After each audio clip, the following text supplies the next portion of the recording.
হুজুর, আমি এই এলাকার একজন ভোটার। আপনি তো আমাদের চাঁদপুরে আসছেন, আপনার বাড়ি তো আমাদের মেহেন্দিগঞ্জে না, আপনার বাড়ি তো চরমনাই ইউনিয়নে। হুজুর, আমাদের এই জায়গায় তো আর অনেক নেতৃবৃন্দ আছেন, তো আপনাকে আমরা কি নেতা হিসেবে আমরা সবসময় আমাদের পাশে পাবো কিনা নির্বাচিত হওয়ার পরে? যারা এলাকার নেতা দাবি করে ওনারা কেউ এলাকায় থাকেন না, ওনারা সবাই ঢাকায় থাকেন। তো আমি থাকি চরমনাইতে, আমার ফ্যামিলি চরমনাই। চরমনাই থেকে এখানে আসতে বড় জোর 20 থেকে 25 মিনিট সময় লাগে স্পিড বোটে আমাদের আসতে।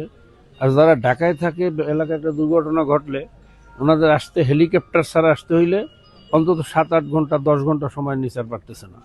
কাজে আমি তো ওনাদের সে কাছে। আর আমাদের এখানে এই যে মেহেন্দিগঞ্জে আমাদের ওখানে মার্কাজ আছে, আমার বাপদাদার নামে অনেক সম্পত্তি এই 3 থানার মধ্যে আছে। আমার 2 ফুপু মেহেন্দিগঞ্জে থাকে। আমাদের আত্মীয় স্বজন প্রত্যেকটা জায়গায় ভরা আছে, প্রত্যেক থানার মধ্যে আমাদের আত্মীয় স্বজন আছে। অতএব যারা বলে এলাকা বা এলাকা না, এটাও একটা ওই ধরনের ফাঁকা আওয়াজ, যেটা আপনি একটু আগে প্রশ্ন করছেন যে যা ওয়াদা করে রাখে না। ওনারা তো ভোটের পর সব ঢাকা যাবে, ঢাকা যেই থাকবে। আমি তো চরমনাইতে থাকবো। আমার কাছে আপনি আধা ঘন্টায় পৌঁছতে পারবেন, ওনাদের কাছে পৌঁছতে আপনার লাগবে 12 ঘন্টা। আপনি তো আমাদের চাঁদপুরে আসছেন, সকাল থেকে ঘুরতেছেন এবং দেখতেছেন আমাদের এলাকার সার্বিক পরিস্থিতি কি আছে। এবং আমাদের আপনি যদি নির্বাচিত হন তাহলে আমার চাঁদপুর আছে, এই চাঁদপুরের জন্য আপনার কি পরিকল্পনা আছে? ঘুরতেছি প্রত্যন্ত অঞ্চল, রিমোট এরিয়াগুলা, প্রায় ইউনিয়নগুলাই আমি ঘুরছি। তো বিশেষ করে চাঁদপুরের ব্যাপারে আপনি প্রশ্ন করছেন, এখানে আমি যেটা আমার নজরে আসলো, যোগাযোগ ব্যবস্থার অবস্থা খুব ভালো না। বর্ষার দিনে বাচ্চারা যে স্কুলে যাবে, তো অনেক সময় ভারী বর্ষা হলে তাদের স্কুলে যাওয়ার পথ বন্ধ হয়ে যাবে। পানিতে সাঁতরে তো স্কুলে যাওয়া সম্ভব না। তো যোগাযোগ ব্যবস্থা উন্নয়ন করা দরকার। রাত্রবেলা হঠাৎ একটা রুগী, অসুস্থ রুগী, একজন প্রেগনেন্ট, আমার কোনো মা অসুস্থ হয়ে গেলে তাকে যে হসপিটালে নিয়ে যাবে, তাড়াতাড়ি করে এখান থেকে হঠাৎ করে এক্সিট হওয়া খুব কঠিন। তো এটাকে কিভাবে জাতীয় সড়কের সাথে যোগাযোগ করা যায়, আর এই এলাকার থেকে মেইন রোডে কিভাবে বের হওয়া যায়, এই রাস্তাগুলো উন্নয়ন দরকার। আরেকটা যেটা লক্ষ্য করলাম, কিছু ছেলেরা আছে বিপদগ্রস্ত, এরা হুমকি দামকি দেয় মানুষকে, মানে পেশি শক্তিটা ব্যবহার করতে চায়, একটু চক্ষু রাঙ্গানি দিতে চায়।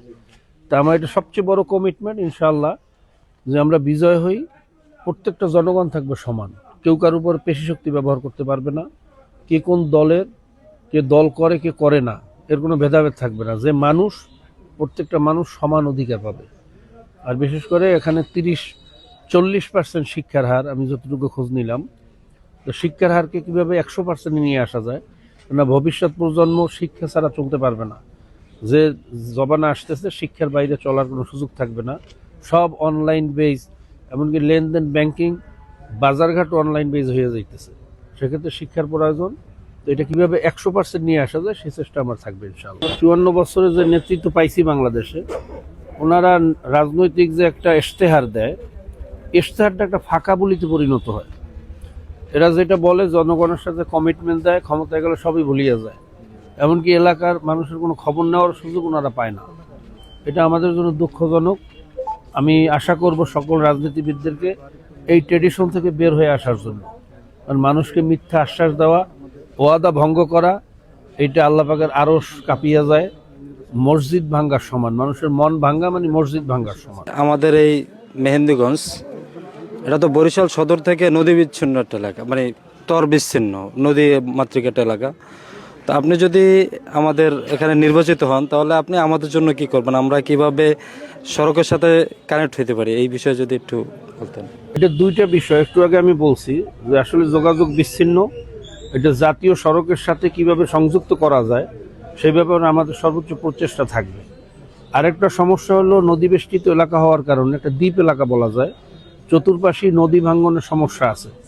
এ ব্যাপারে আমি কালকে এক সাক্ষাৎকারে বলছি যে আমাদের সর্বোচ্চ প্রথম চেষ্টা থাকবে, বিশেষ করে নদী ভাঙ্গনে কিছু প্রতিষ্ঠান ধ্বংস হয়ে যাইতেছে, এই প্রতিষ্ঠানগুলোকে রক্ষা করা, এবং যেখানে ঘনবসতি আছে বিশেষ করে এই জায়গাগুলোকে আগে প্রায়োরিটি দিয়ে এই জায়গাগুলোকে রক্ষা করা পাইলিংয়ের মাধ্যমে। এটা একটা নাগরিক অধিকার বলতে পারেন আপনি, এই অধিকারটা তারা পাইতে পারে। এই চেষ্টাটা আমরা করবো ইনশাআল্লাহ।